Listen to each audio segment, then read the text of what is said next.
Video ini hanya untuk mereka yang punya logika. Bagi yang tidak punya logika, skip aja. Kalau kamu pernah nonton film Interstellar, kamu pasti ingat bagaimana waktu bisa melambat di dekat lubang hitam.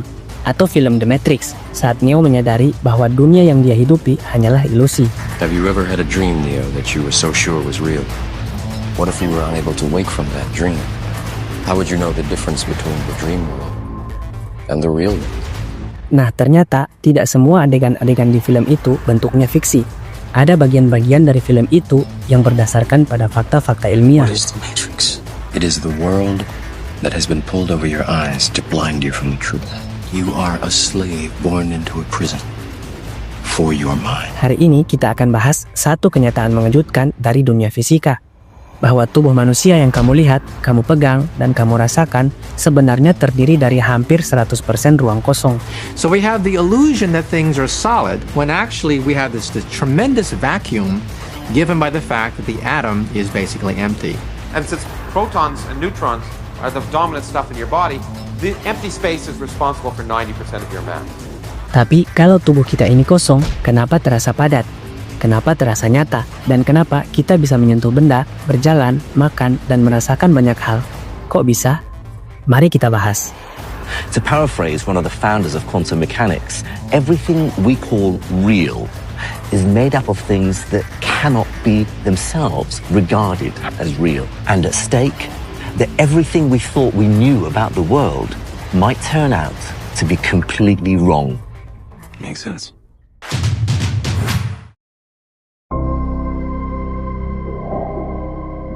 Siapa yang tidak kenal atom?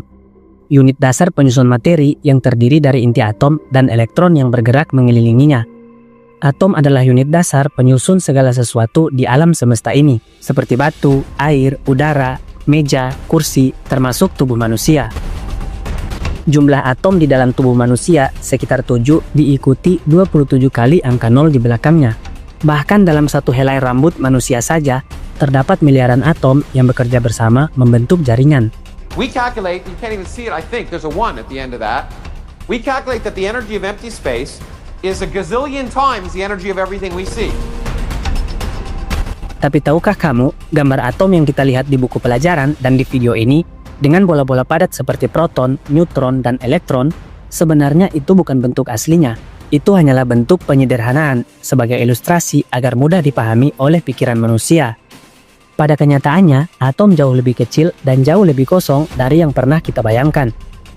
Atom itu sangat kecil, ukurannya kira-kira 1 angstrom. 1 angstrom itu, kalau dikonversi ke dalam meter, kira-kira segini.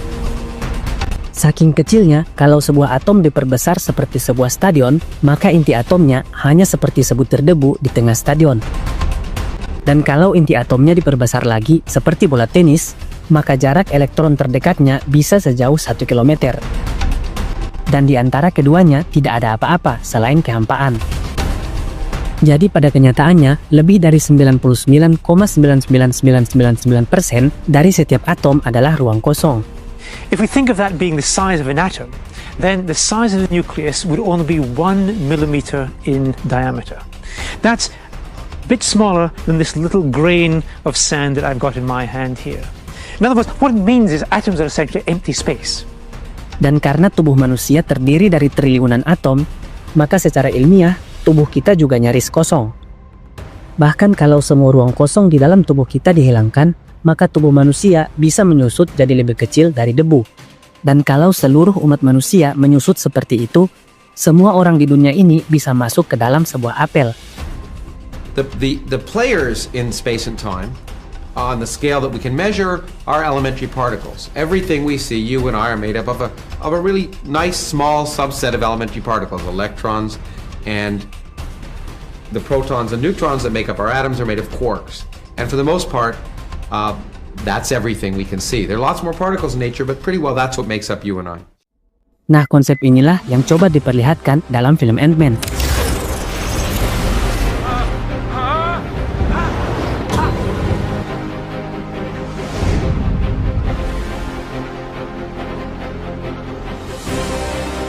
Dalam film Ant-Man, Scott Lang bisa mengecil sampai masuk ke dunia kuantum. Bahkan, dia pernah mengecil hingga melewati level atom.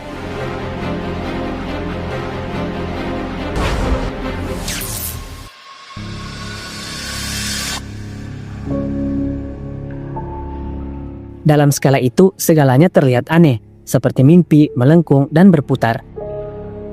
Tapi itu bukan hanya efek visual untuk keren-kerenan. Itu ada dasar ilmiahnya.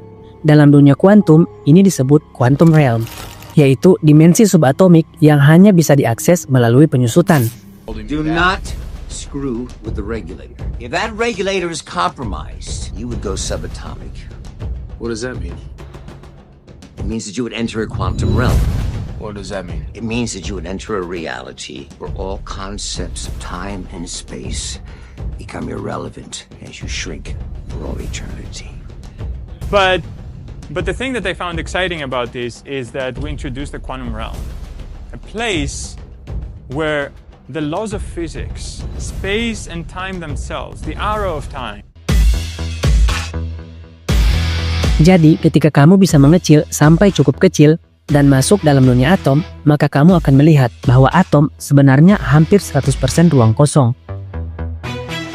Kalau begitu, pertanyaannya masuk akal. Kalau kita ini kosong, kenapa kita tidak bisa mengecil ke ukuran semut? Atau bahkan lebih kecil lagi, seperti Ant-Man? Dan kenapa tubuh kita terasa padat? Dan semua yang kita sentuh terasa nyata? Toh secara teori, kita hanyalah kumpulan ruang kosong. Nah, masalahnya bukan soal ruang kosongnya. Masalahnya ada pada struktur dan gaya fundamental yang menyatukan semua itu, yaitu gaya elektromagnetik. But it wasn't until the 1800s that finally we began to unlock the second great force which rules the universe, the electromagnetic force. Well, the electromagnetic force is responsible for all of chemistry and pretty well almost everything our existence. Kalau kamu ingin mengecilkan tubuhmu, artinya kamu ingin memaksa atom-atom tubuhmu mendekat satu sama lain. Atom memang kosong, tapi ingat, di setiap atom ada elektron, partikel yang bermuatan negatif.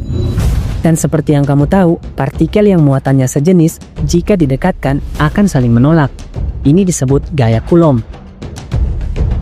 Gaya elektromagnetik inilah yang menentukan seberapa dekat atau seberapa jauh partikel-partikel itu bisa berada satu sama lain. When the electrons come within a very small distance of each other, they begin to repel each other. Jadi, kalau kamu ingin mengecilkan tubuh manusia, kamu tidak hanya harus memperkecil jarak antar atom, tapi kamu juga harus mengatasi gaya tolak-menolak antar elektron dan menekan inti atom lebih dekat, dan itu butuh energi yang luar biasa besar. Bahkan, jika kamu coba menekan atom terlalu rapat, tubuhmu akan runtuh seperti bintang yang kehabisan tenaga, menjadi padat, berat, dan berbahaya.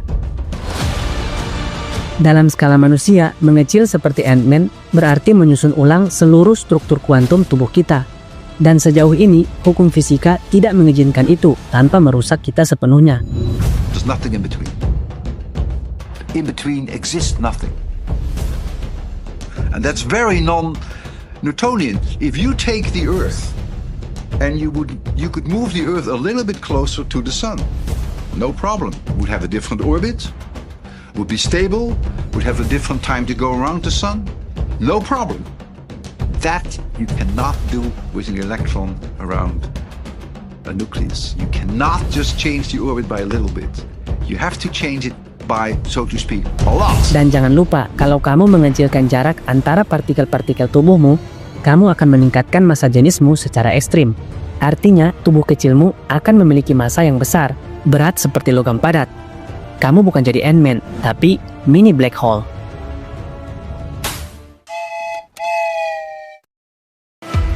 Nah, gaya elektromagnetik ini juga berlaku pada semua benda-benda padat yang kamu sentuh, seperti tembok, lantai, bahkan tubuhmu sendiri.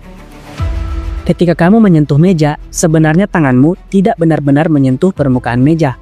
Yang terjadi adalah medan gaya antara elektron di tanganmu dan elektron di meja saling tolak-menolak. Now, how can we reconcile that with the fact that matter is matter, and my hands don't go through one another? Well, that's crazy, because if it's mostly empty space, they should pass right through one another. But what we understand now is, in fact, the reason my hands don't go through one another is that while the space is empty, what it's filled with is really electric fields. So we have the illusion that things are solid, when actually we have this tremendous vacuum given by the fact that the atom is basically empty. Now, this means that I'm not really sitting in this chair at all. The atoms of my body are about 1 angstrom hovering over the atoms of this chair. Jadi, rasa menyentuh itu sebenarnya hanyalah perlawanan dari gaya yang tak terlihat. Padahal secara fisik, tanganmu dan benda itu tidak pernah benar-benar bersentuhan. Artinya, tidak ada kontak fisik sejati. Dunia ini seperti ilusi padat, yang ditenun dari gaya-gaya yang tak terlihat. Have you ever had a dream, Neo, that you were so sure was real? What if you were unable to wake from that dream? How would you know the difference between the dream world and the real world? It's the question that drives us, Neo. Dalam film The Matrix, Morpheus pernah bertanya pada Neo, apa itu nyata? Jika nyata adalah yang bisa kamu sentuh, kamu lihat, dan kamu cium, maka nyata hanyalah sinyal listrik yang ditafsirkan oleh otakmu. Dan ternyata itu sangat cocok dengan kenyataan pada fisika kuantum. To paraphrase one of the founders of quantum mechanics, everything we call real is made up of things that cannot be themselves regarded as real. And at stake, that everything we thought we knew about the world might turn out to be completely wrong. Dari sinilah muncul satu kesimpulan menarik, bahwa segala yang kita rasakan seperti sentuhan, bentuk, kepadatan, sebenarnya hanya ilusi dari gaya-gaya fisika di dalam ruang kosong. Artinya, tubuh kita yang terdiri dari sel, molekul, dan atom, pada dasarnya adalah bentuk dari keteraturan gaya dalam kehampaan. Kita adalah hasil dari ruang kosong yang disusun dengan hukum-hukum alam. Kalau kamu merasa ini seperti dongeng atau fiksi ilmiah, percayalah, ini adalah hasil eksperimen nyata. Dunia di tingkat mikroskopis tidak bekerja seperti dunia yang kita lihat sehari-hari. Dan dunia yang terlihat stabil ini sebenarnya dibangun dari ketidakpastian, ruang kosong, dan interaksi dari gaya-gaya yang tak terlihat. Tapi ada pertanyaan yang jauh lebih dalam.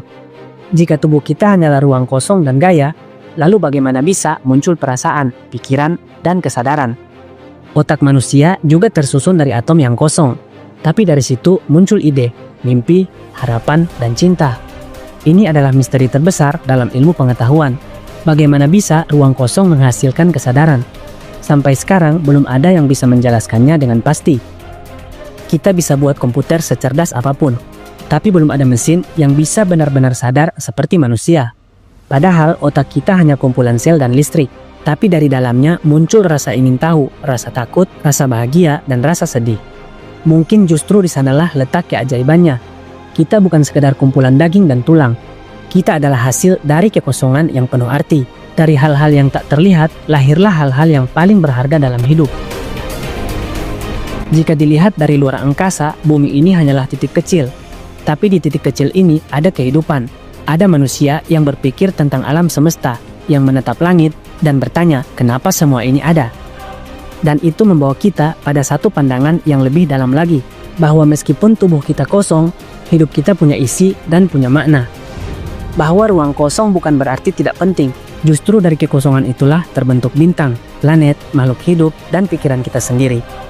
Dalam ajaran-ajaran lama, bahkan dalam kitab suci, manusia sering disebut sebagai makhluk yang diciptakan dari tanah atau air. Dua elemen ini yang secara ilmiah terdiri dari atom-atom yang kosong.